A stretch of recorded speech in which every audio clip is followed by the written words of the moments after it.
Último capítulo do livro de Atos.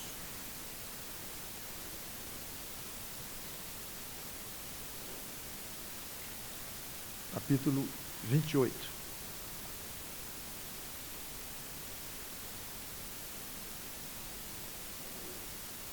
Não quer dizer que é a última pregação sobre Atos. É o último capítulo, talvez 2 ou 3 pregações aí encerramos. Uma série que eu acho que comecei há 2 anos e meio atrás, uma coisa assim.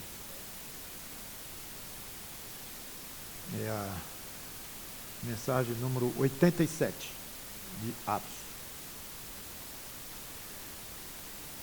Paulo indo preso para Roma, ele e seus companheiros de navio naufragaram na praia da ilha de Malta, perto da Sicília, quando Deus não permitiu que nenhum das 276 pessoas a bordo morressem. E como já lemos também, Deus disse que faria isso por Paulo, como se Deus estivesse dando de presente para Paulo todas aquelas vidas, uma coisa muito bonita que já comentamos. Então Paulo aqui chegando na ilha e seus companheiros presos, lembrando que tinham os presos, os marinheiros que estavam lá e os soldados que tomavam conta dos presos. Pelo menos esses 3 grupos, nós lemos bastante sobre eles. Comentei que podia até ver um grupo ainda de passageiros mesmo, comuns no navio, não sabendo dos detalhes, mas era muita gente, para não ter morrido nenhum. Então, Atos 28, de 1 a 6. Uma vez em terra, verificamos que a ilha se chamava Malta.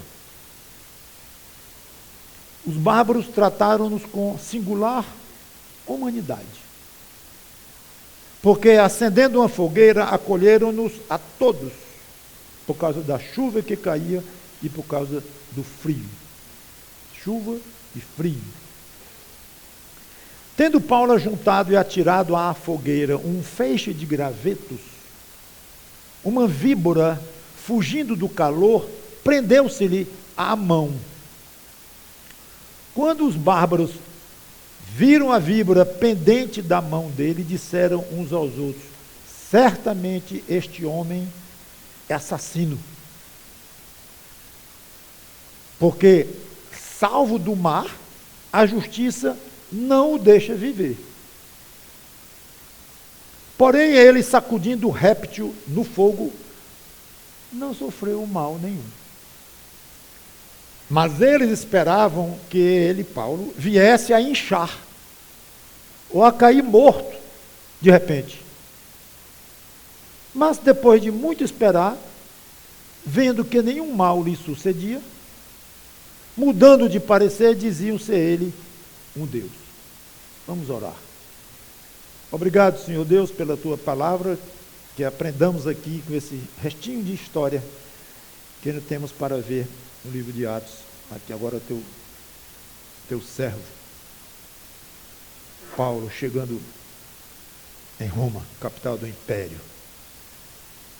Ainda teremos um pouquinho do que ele passou por lá e o livro encerra. Nos ajuda a aprender o que temos nessa história até aqui, aprender pelo teu Espírito Santo que habita em nós crentes. E se porventura há alguém aqui entre nós que não é salvo em Cristo, que adquira esta fé, da qual eu falei na oração feita há pouco tempo. Adquirir no sentido não de comprar, com esmolas, com sacrifícios físicos, com orações, nada disto. É adquirir no sentido de obter, receber de graça, pois que seja dada esta fé para quem não tem Cristo, aqui hoje à noite, conforme a tua vontade. Em nome do Senhor Jesus Cristo. Amém. Quando diz bárbaros, não significa como nós conhecemos a palavra hoje. Né? Fizeram uma barbaridade, fulano é um bárbaro, alguém selvagem, cruel, malvado, coisa assim. Não, era um termo que certamente significava muita pouca instrução, porque era um termo à parte dos nomes muito falados e comentados, grego e romano. Eram nomes bem estabelecidos. Bárbaro era um nome pouco diferente, mas mostrando de fato um grupo de pessoas sem muita cultura e sem muita educação, rudes, em outras palavras, muito rudes.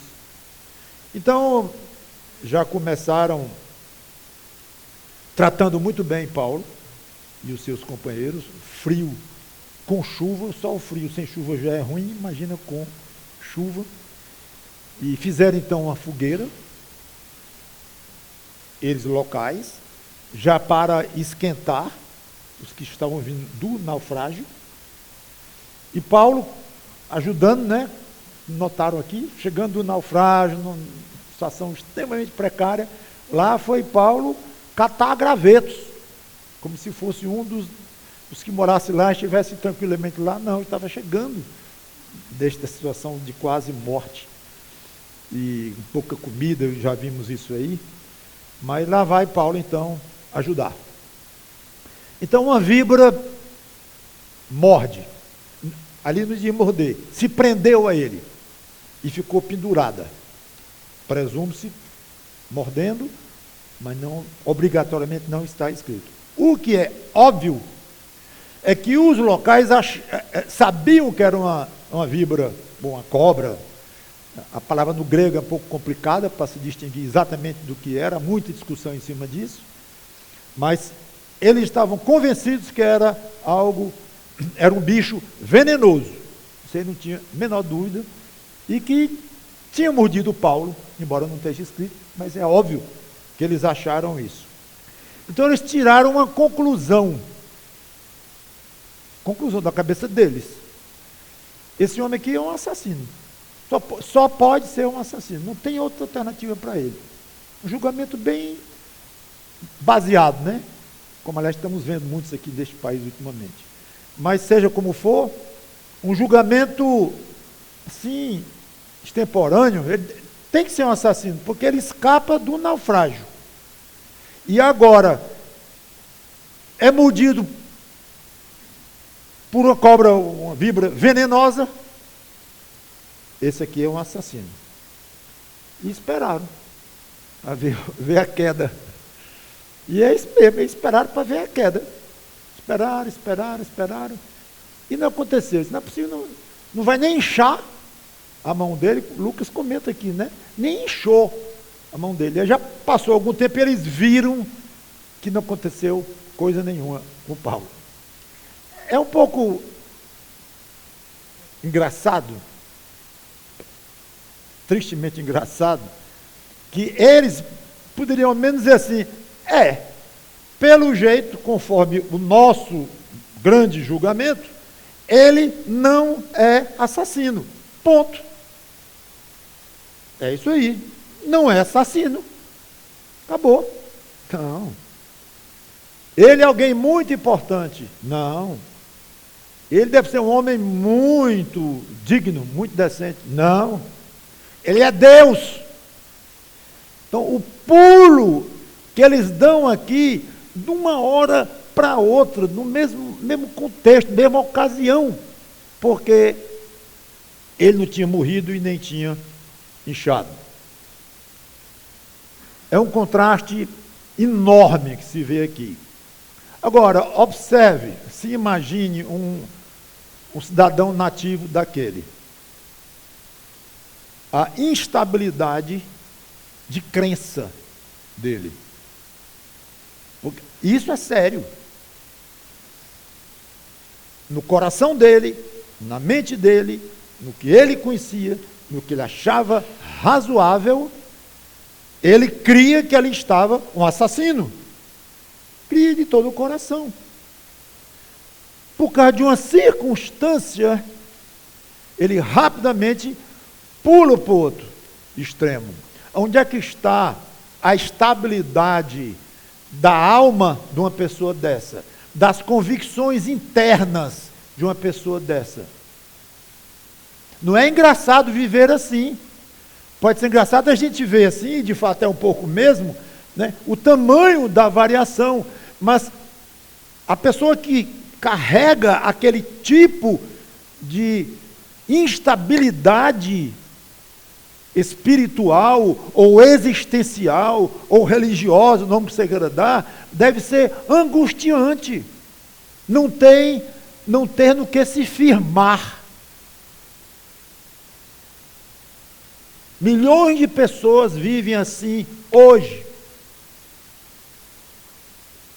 Não tão bárbaras, não com tanto desconhecimento, não tão rudes, algumas sim, outras não importa, não é o caso aqui, mas que não tem aonde assentar as suas convicções mais profundas da vida, do pós-morte, em tudo. Não tem onde colocar.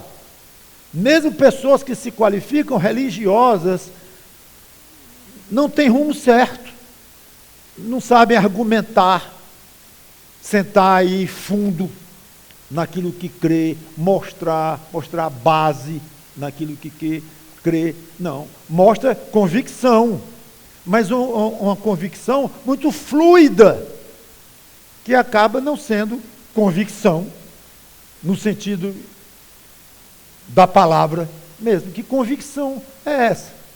Que pula daqui para ali. A rigor, não é uma convicção, é uma dúvida, é uma mistura, é uma salada de convicções. Pessoas que você deve conhecer, deve tratar, que ficam ao sabor de ventos da história, das lendas, das narrações esquisitas, de coisas fantásticas, prontas para receber de coração aberto qualquer grande novidade. Foi picado por cobra, depois de naufragar foi assassino. Não morreu e nem mesmo inchou a mão? Não, Deus. Chega alguém importante, famoso, uma atriz dessa, um ator, sei lá o quê, aí diz que viu um duende no jardim. Eu já li sobre isso, algum tempo atrás. Um badalado aqui no Brasil, não vou dizer quem era, viu um duende no jardim. E as pessoas acreditando que realmente viram que duende existe. Aí começou a dizer, eu também vi no meu jardim. E durante uma época isso rolou um pouco aqui no Brasil, faz tempo. Mas, duende. Pronto para aceitar. Aí o outro diz que um místico passou para ele uma fórmula misteriosa, uma coisa assim, e deu certo, ele curou. Cadê a fórmula? Cadê a fórmula? Hoje, 2000 anos depois, não está muito diferente. Isso na mente e no coração de milhões de pessoas. É uma multidão que vai para muitas direções, não tem uma base sólida. Talvez a gente não perceba isso, nós crentes. Mas um dos resultados espetaculares, indizivelmente maravilhosos que aconteceu com a nossa conversão foi o fim deste pula-pula. Eu conversei com muitas pessoas, você deve ter conversado talvez um pouco mais por ser pastor, pregador e tal, mas de pessoas que dizem assim, pastor, eu andei por aí tudo. Eita, eu andei para lá, andei para cá, religião A, religião B, fui até em terreiro, eu vi muito isso. E ia para lá, ia para cá, e não sabia, e pedia a Deus. Aí o que aconteceu com cada um de nós? Acabou esta hesitação horrível, como eu disse, angustiante para a alma. Hoje está crendo numa coisa, amanhã está crendo noutra, depois de amanhã noutra ainda, por causa de alguma coisa que ouviu na televisão, ou que leu, ou que conversou com alguém. Isso está muito longe de paz, de tranquilidade de alma, que você deve ter adquirido com a sua conversão. que eu adquiri com a minha, cada um de nós. E a Bíblia é a base desta segurança, cheia de passagens na própria Bíblia, que é a palavra de Deus verdadeira, a tua palavra é a verdade, teus mandamentos são todos verídicos, e muitas passagens que falam disto. E nós, ainda puxando aquela fé que eu comentei na oração, nós, junto com a fé que nós recebemos, veio isto, esta crença, esse acreditar profundo de que, sim, nossas indas e vindas nesta terra, em termos de ensino, em termos de no que crer, no que não crer, encerrou esta angústia. Não sei a última vez que você agradeceu a Deus por esse benefício extra que acompanhou a sua conversão. Obrigado pela estabilidade da minha alma.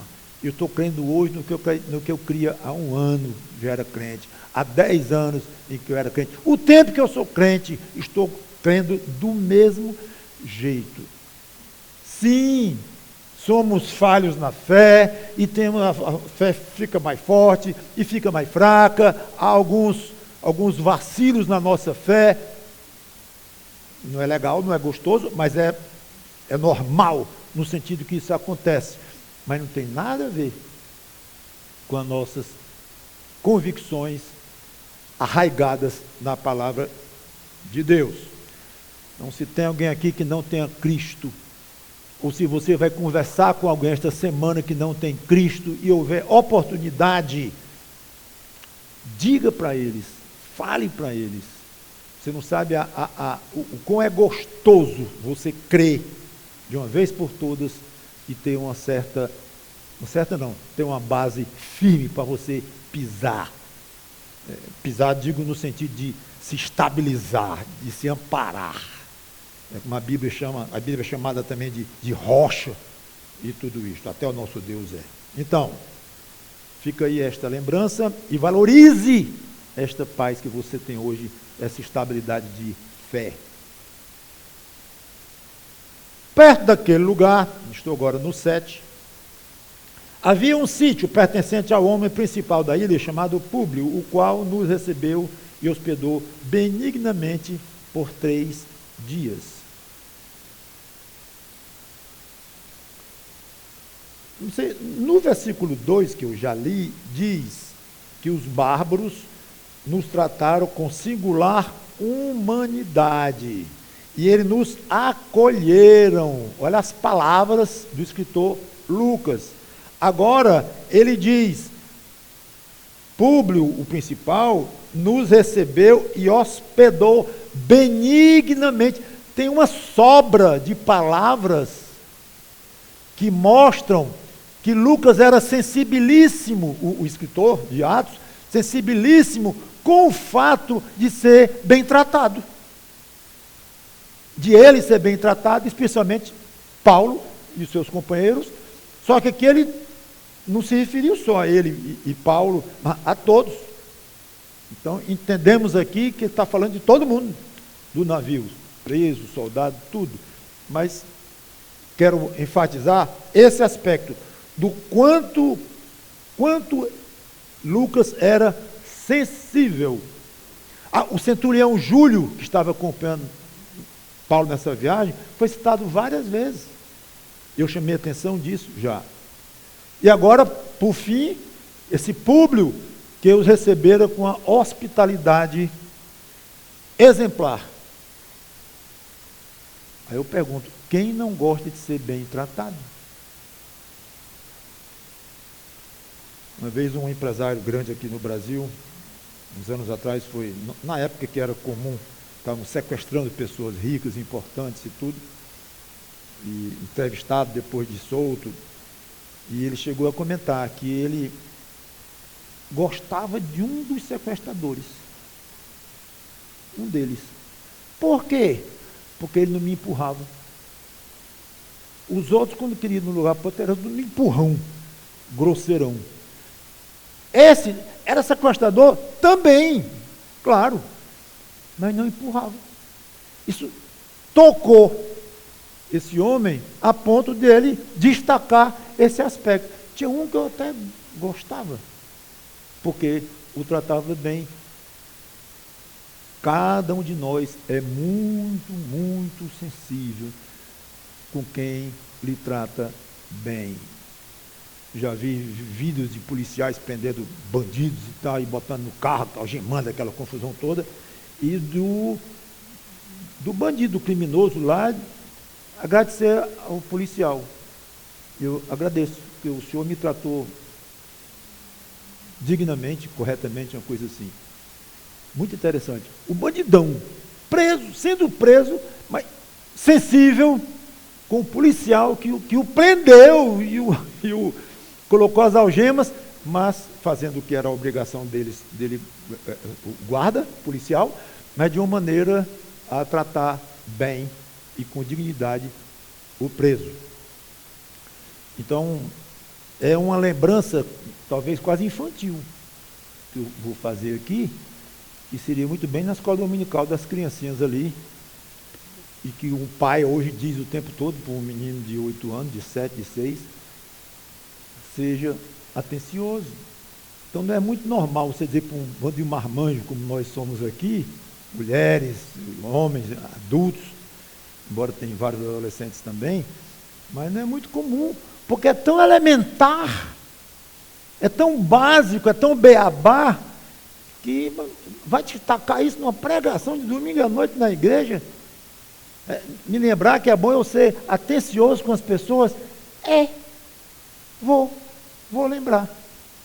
E vou começar por mim. A lembrança. Atencioso. A gente se esquece, muitas vezes no dia a dia, no afã, na correria, raiva, irritação, chateação, dor, problema, de todo jeito. Esquece de tratar bem, com educação, com cavalheirismo. Isso é amar o próximo, está incluído no amor ao próximo, considerando que é fazer o bem ao outro, enquanto, ou naquilo que você tem condições de fazer. Então, tratar bem, não há uma pessoa aqui que vai me dizer que não tem condições de tratar bem o outro. Não, você não tem condições de dar 10 mil reais para ele de ajuda num problema. Só que você não tem condição. E alguns outros tipos de condição também.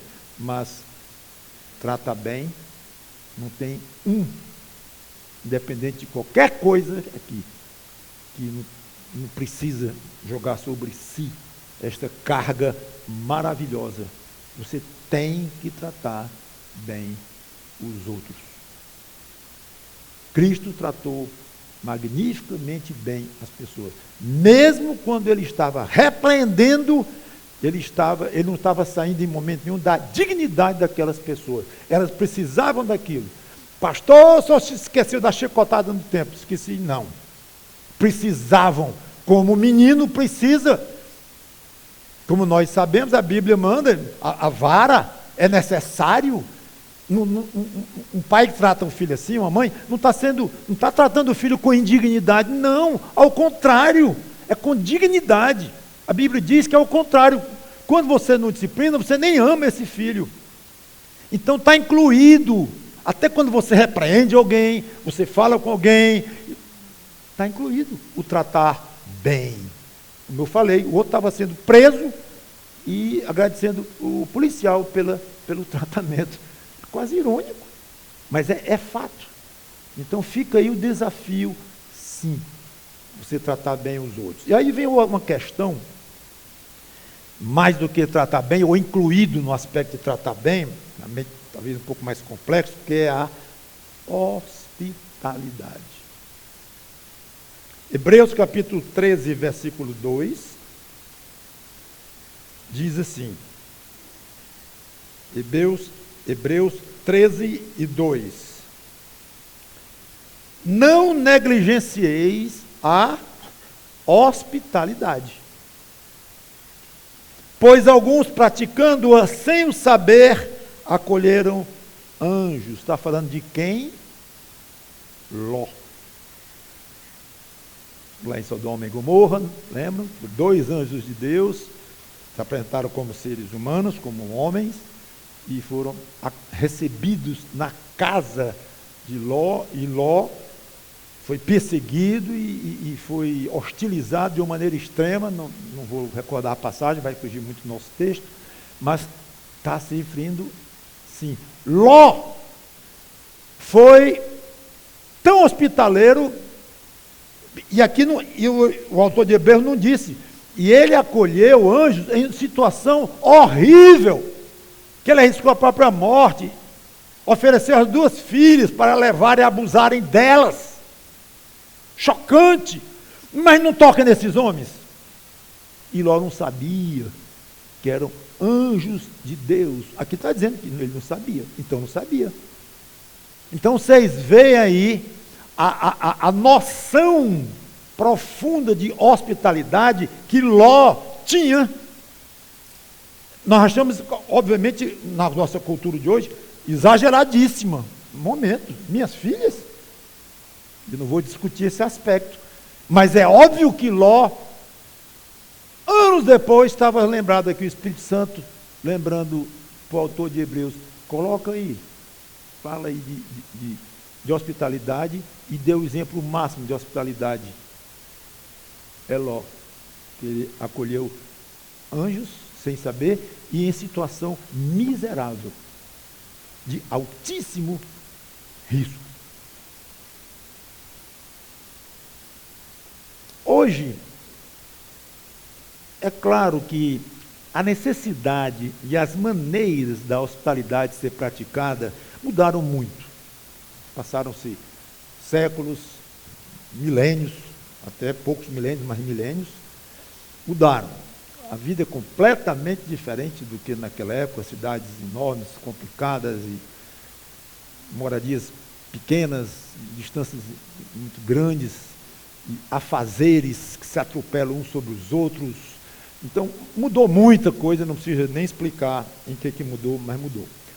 Só que isso não deve fazer com que o crente tire do seu vocabulário a palavra hospitalidade. Não, aqui não vale muito para mim não, porque mudou tudo, né? Mudou tudo, e para aquela época devia ser um espetáculo, essa exortação. Mas hoje em dia, não tenho nem botar meus filhos direito, imagina um hóspede. Então, pode ser que naturalmente, talvez até sem pensar de uma forma assim tão clara, lógica, mas sem querer a pessoa esquece ou despreza o assunto. Eu não vou trabalhar muito nisso, eu quero continuar, mas não posso deixar de dizer, a modo de hoje, seja hospitaleiro. Mudou? Mudou. Pois tá bom, ok. Pois no jeitão de hoje, na cultura de hoje, nas condições de hoje, seja hospitaleiro. Hospitaleiro como? Pense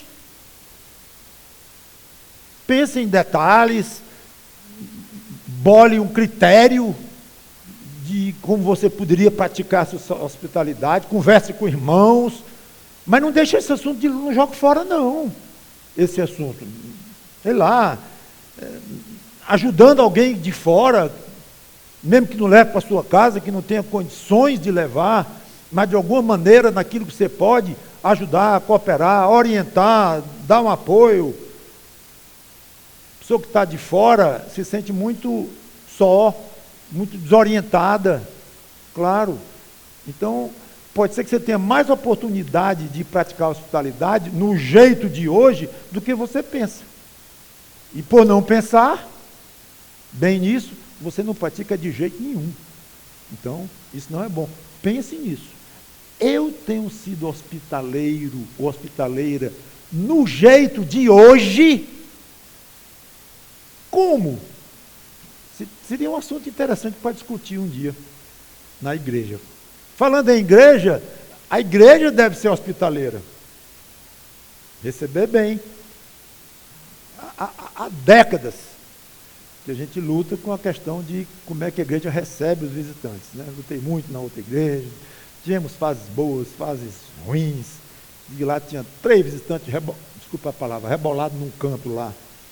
E ninguém para conversar, aí vai um departamento de hospitalidade ou de recepção e tudo mais. Eu fiz até apostila sobre o assunto. Aí aqui é a mesma coisa, tem momentos melhores, momentos piores. Mas outro dia eu estava falando hoje com um diácono, sobre essa questão precisa, curioso, né? De hospitalidade da nossa igreja. E aqui não é nem hospitalidade mesmo, é só receptividade, receber a pessoa. Fosse arranjar um lugar para ela, o que fosse, mas não, receber, conversar, não deixar a pessoa abandonada num canto. Minutos e minutos ali, talvez até levantar e ir embora para casa. Não pode ser assim. Ah, pastor, abre um departamento, é fácil, isso aí é muito fácil fazer. Abre o departamento, um coordenador, faz um bocado de itens, o que consta para o coordenador de receptividade, recepção aos visitantes, é muito fácil.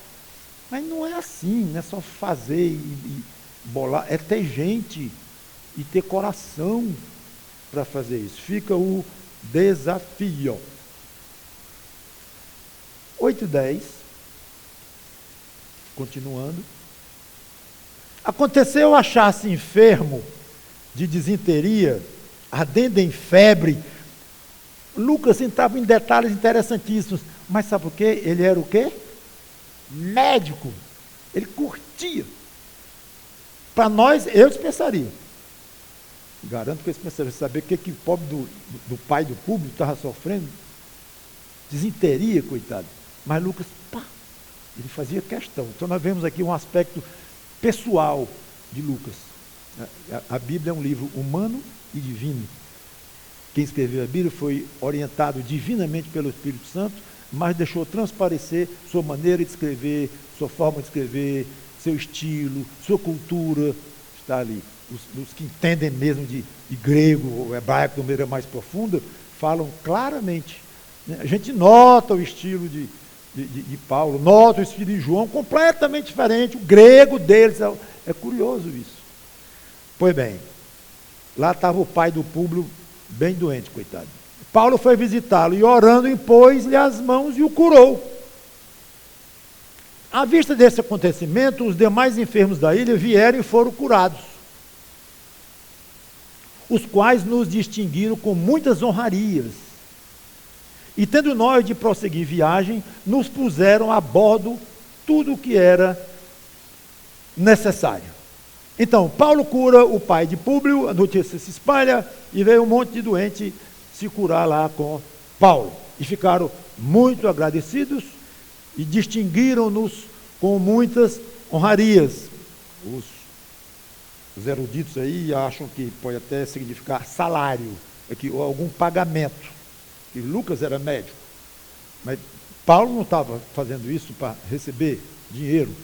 Então, talvez em forma de oferta, em forma de coisa, sustento, roupa, devem chegar lá zerados, óbvio, de roupa, de tudo. Então, mas pode estar incluído aqui a ideia, na mente de Lucas, de algum tipo de recompensa direta pelo que eles fizeram, mas, obviamente, com muita gratidão. Agora, veja como a cena é natural. Paulo estava hóspede de um homem cujo pai estava doente. Paulo ora e coloca a mão sobre o doente. Talvez um ancião, já para ser pai do outro, o outro já era o chefe da ilha. Paulo não estava ali absolutamente com o fim de curar ninguém. Paulo estava preso de passagem para Roma, onde ele seria julgado. Esse era o contexto de Paulo ali. Mas se tornou necessário, as circunstâncias levaram naturalmente Paulo a orar. O gesto de colocar a mão sobre ele, não sabemos exatamente o que Paulo disse, o que nós sabemos é que Deus resolveu fazer ali uma cura miraculosa, através de Paulo. Mas o ministério dele era pregar a palavra de Deus, não curar. Os milagres da Bíblia eram um meio de confirmar um ministério aprovado por Deus. Enquanto a Bíblia não estava completa, toda a palavra de Deus encerrada num só grupo, que nós chamamos de cânon sagrado, que são os livros que nós entendemos que seja a Bíblia. Então isso é válido para os profetas do Velho Testamento, dos outros apóstolos, além de Paulo, e de pessoas que na época tinham sim o dom de curas e de milagres. O próprio Jesus Cristo não tinha como missão curar doentes. Não tinha. A missão dele foi pregar o Evangelho e morrer pelos pecadores que crescem nele, como você sabe. Então, quero ir para frente, mas esse toque é só para dizer o seguinte: desconfie, ok? De pessoas hoje, podem ser famosos, milhões de seguidores, inteligentes, igrejas enormes. Desconfie de pessoas que se tornam conhecidas por fazerem milagres, que fazem disto um ministério de vida. Eu não dou valor a alguém que se apresenta como um cristão hoje, dizendo: meu ministério nesta terra aqui é curar pessoas, levantar mortos. Eu não acredito, não levo a sério. Não quer dizer que a pessoa não seja um crente, pode até ser, provavelmente não, mas pode até ser, não vou julgar. Mas nós não vemos isto, nem nas Escrituras, como o ministério básico, o propósito da pessoa ali. Ainda mais 2000 anos depois que a Bíblia está encerrada e que a palavra de Deus está aí completa, total. E o Espírito Santo pronto para nos ajudar, nos iluminar, nos orientar, para entender até onde possível essa palavra de Deus. Então, quando você deve ter passado, claro, né? Curas, quarta-feira às 20h30. Fazem isso. Não tem base bíblica nenhuma. Bom, o fato aqui, como diz aqui, os quais nos distinguiram com muitas honrarias, e tendo nós de prosseguir viagem, nos puseram a bordo tudo o que era necessário. O versículo 11 diz que foi 3 meses. Então, Paulo, Lucas e os outros, eu quero concentrar nesses, chegaram na ilha com a roupa do corpo. Aliás, se é que tinha alguma roupa no corpo, né? Talvez frangalhos de roupa. E 3 meses depois embarcaram em outro navio com tudo o que era necessário para a viagem. Nos puseram a bordo tudo o que era necessário. É bonito demais isto. 3 observações. Gratidão dos habitantes de Malta. Observe, quando Paulo estava começando a viagem lá em Sidom, lá no capítulo 27, eu chamei a atenção disso. Júlio, que estava encarregado, era o capitão que estava encarregado de Paulo, deixou que ele visitasse alguns irmãos de Sidom. Era o comecinho da viagem, desta viagem aqui. E os irmãos deram muitas coisas para Paulo. Aqui não são irmãos, são bárbaros, mesmo no sentido pessoas absolutamente incultas. O Evangelho nunca tinha chegado lá, até onde podemos saber, nunca. Pessoas brutas, no sentido de não lapidadas, muito longe de serem pessoas irmãs. Pagãs, vocês viram, né? Assassino, Deus. Imaginem. Sabe o que é? A gratidão não está ligada com a educação. nem com grau de civilização. A educação, talvez, de você pegar no garfo direito, esteja assim, dependente disso.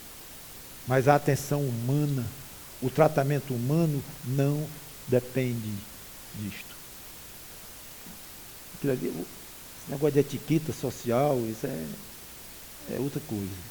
É válido, tem seus momentos e tal, é válido. Mas não confunda isto. Fulano é educado, né? Educado como? Então, eu quero chamar a atenção aqui, não é do educado culturalmente falando, mas é na forma de você ser com o outro. É porque vem do coração. Gratidão. Aquele povo de Malta ficou muito grato com Paulo, Lucas e os outros. Quer um teste de gratidão? Depois você faz. Escreva 3 nomes de pessoas que lhe ajudaram e o que você tem feito por elas. Faça isso em casa hoje, quando chegar. 3 nomes de pessoas que lhe ajudaram em momentos difíceis. Ok, ótimo. Grato, ótimo. Então bota aí, o que você tem feito por elas. Não, mas não precisa de nada. Ok. Não estou perguntando o que você tem feito por elas em momentos em que elas estavam necessitadas. Não, pode não ter encontrado nunca um momento assim, não foi o caso.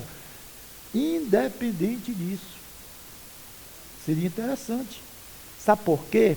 Porque o crente, especialmente, tem um recurso absolutamente poderoso para mostrar a sua gratidão, mesmo que o outro não esteja necessitando de uma maneira assim, dinheiro, saúde e tal. Mas eu quero ver alguém dizer que não está precisando de oração, de ajuda diante de Deus, de intercessão. Muito pode, pela sua eficácia, a súplica do justo. Você é crente? Sou. Muito pode a eficácia da sua oração. O que você tem feito pelo fulano, pela cicrana, que você mesmo escreveu o nome aí, reconhecendo que lhe ajudou? Tem feito o quê? Repito, teste de gratidão.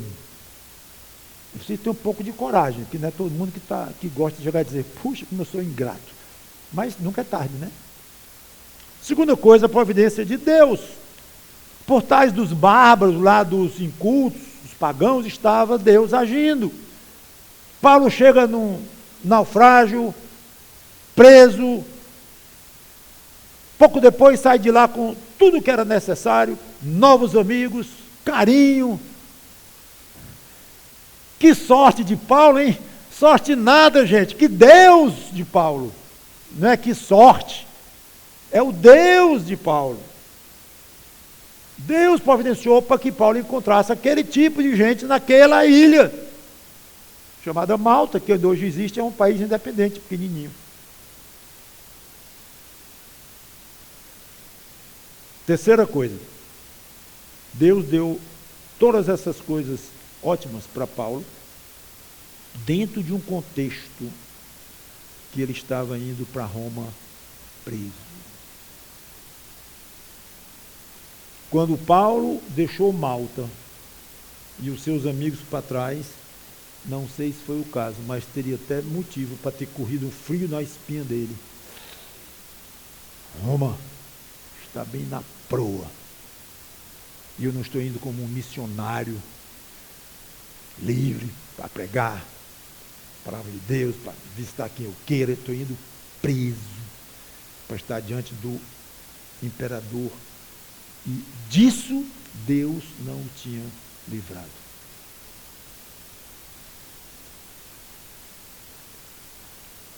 Cristo já tinha dito que ele precisava ir para Roma. O anjo no navio confirmou que ele precisava ir para Roma. Todas as bênçãos que Paulo recebeu em Malta foi dentro de um contexto maior, de uma grande provação. Nós vemos a circunstância maior, estava numa viagem para Roma e aconteceu uma coisa aqui gostosa em Malta, depois de algo terrível que foi, terrível ao mesmo tempo, maravilhosa, no sentido de um anjo ter aparecido dado as vidas para Paulo e tudo, mas terrível, um naufrágio. Aí depois, Bálsamo, 3 meses na ilha, bem tratado pelo chefão da ilha lá e tal, público. Mas aquilo foi um pedacinho. O maior, o quadro maior, a foto maior, era de grande provação. Mas não seria razoável Paulo deixar de ter se alegrado em Malta, porque estava indo preso a Roma. E aqui estou começando a entrar em algo que eu acho que nós somos doutores.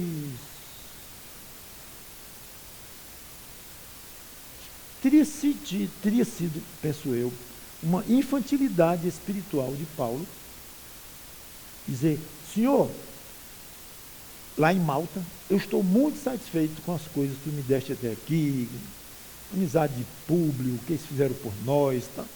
Muito gostoso aqui em Malta. Agora, bom mesmo era se tu tivesse me livrado de ir para Roma, preso.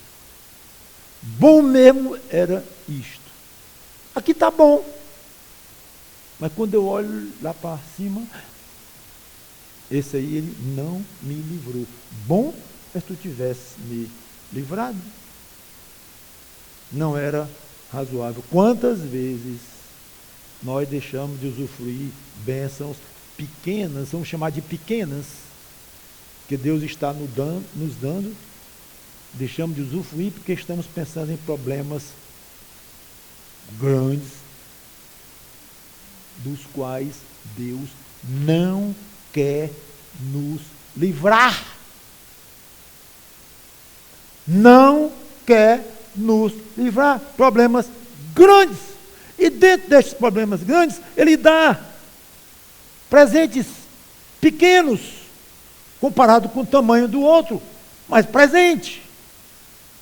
Coisas agradáveis, alegrias, coisas muito boas. E nós estamos tão ligados no problema maior, que deixamos de perceber o valor, o tesouro desses problemas menores, porque mostram que Deus está atento a você, que Ele não lhe abandonou no problema maior. Não é falta de interesse em você, não é porque Deus se esqueceu de você, é um pouquinho rigoroso demais com você, nada disto. Agora, esse problema pode incluir, sim, uma grande disciplina da parte de um pai querido, não importa, mas problema no sentido de sofrimento, de algo duro, difícil. Mas essas coisas menores provam que Deus não nos deixou, e que essa provação, esse sofrimento maior, é feita pelo mesmo Deus que está nos dando os presentes. Segredo, curtir cada presentinho, cada um, quase como se fosse o único, ali, e agradecer, e vibrar. E se a mente quiser pensar num problema grande que não desapareceu, tenta, desenvolve alguma técnica que eu não sei como seria, mas lute contra. Isso muitas vezes ajuda demais. Eu não quero pensar nisso, não é correto. E na hora mesmo que você vê que não está conseguindo, corre e vai orar. Senhor, eu quero me entregar aqui. Vou me entregar. Eu sou um tolo, um ingrato. Estou recebendo presentes teus, pequenos, dentro de um contexto, seja lá qual for, e não estou conseguindo me satisfazer com eles. Não estou, porque eu penso no grandão, e eu só quero que tu tire o grandão. Confesse a Ele, porque muito provavelmente a capacidade de você realmente deixar em segundo plano, ou vencer este problema, ou essa infantilidade espiritual, a probabilidade é grande que o Espírito Santo vai lhe ajudar e vai lhe dar mais condições de entender isso e viver realmente isto. E é um desperdício, gente. 11 a 15, encerrando. Ao cabo de 3 meses, embarcamos no navio alexandrino que invernara na ilha e tinha por emblema Dióscuros. Olha o detalhe. Tocando em Siracusa, ficamos ali 3 dias, de onde bordejando chegamos a Régio. No dia seguinte, tendo soprado o vento sul, em 2 dias chegamos a Puteoli, onde achamos alguns irmãos que nos rogaram ficássemos com eles 7 dias. E foi assim que nos dirigimos a Roma. Tendo ali os irmãos ouvindo notícias nossas, vieram ao nosso encontro até a praça de Ápio e as 3 Vendas. São locais perto de Roma. Perto mais ou menos, uns 40 quilômetros de Roma, ou uns 50 quilômetros de Roma. Era meio longe. Meus irmãos já tinham ouvido falar disso e foram se encontrar com Paulo lá. Vendo-os Paulo e dando por isso graças a Deus, sentiu-se mais animado. Porque ele devia estar o quê? Olhando para frente. E coração pequeno, que é natural. Não mostra ingratidão, não mostra que não aproveitou, se deliciou com as coisas gostosas de Malta, mas paciência, era a realidade chegando e chegando forte. Não vou entrar nos detalhes aqui que Lucas nos dá, mas eu quero só esse toque humano aqui que eu quero encerrar, é que as alegrias de Malta haviam ficado para trás. Presentes ainda na mente dele, no coração dele, na gratidão dele, mas a realidade do dia a dia da gostosura de Malta ficou para trás. Ele estava chegando preso em Roma e, obviamente, não sabia o que ia encontrar lá. Obviamente, digo, se não teve alguma revelação de Deus, que não consta na vida que ele teve, de como seria exatamente lá e tudo. Apenas que ele tinha que ir lá prestar testemunho de Cristo lá em Roma. E a prova de que ele estava abatido está aqui. Ele sentiu-se mais animado.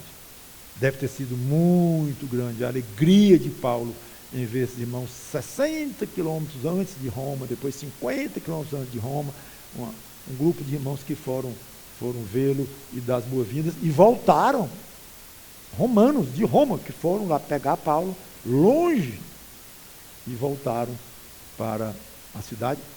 Ele não foi para a casa de nenhum deles, ele estava preso, mas ficou muito animado. Falei na importância que nós temos, básica, de tratar bem os outros. Ok. Mas eu quero terminar lembrando, animar os outros. É mais profundo, não tão fácil, mais complexo, do que apenas tratar bem. Tratar bem. Pode ser bem superficial, você tratar o bem, ter atenção ali e tal, rápido. Mas você animar alguém já é bem mais, como eu disse, forte, mais profundo. Então, aqueles irmãos alegraram, animaram o coração do grande apóstolo Paulo. Ah, mas se eu estivesse lá, eu tinha ido também. Na Viápia. E naquele negócio chamado três vendas. Eu tinha ido também lá. Ora, apóstolo Paulo?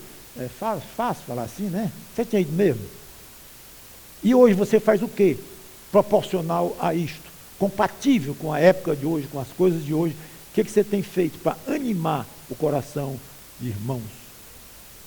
Especialmente líderes que carregam um peso muito grande. Fica aí para você pensar, para mim pensar, todos nós, se estamos colocando diante de Deus o pedido, a súplica, Senhor, me ajuda a animar aqueles que me rodeiam, especialmente aqueles que te servem de uma maneira mais forte. Vamos orar. Obrigado, Senhor Deus, pela tua palavra, que o teu Espírito Santo nos ajude a aprender todas essas coisas. E salva pecadores em nosso meio. Em nome do Senhor Jesus Cristo. Amém.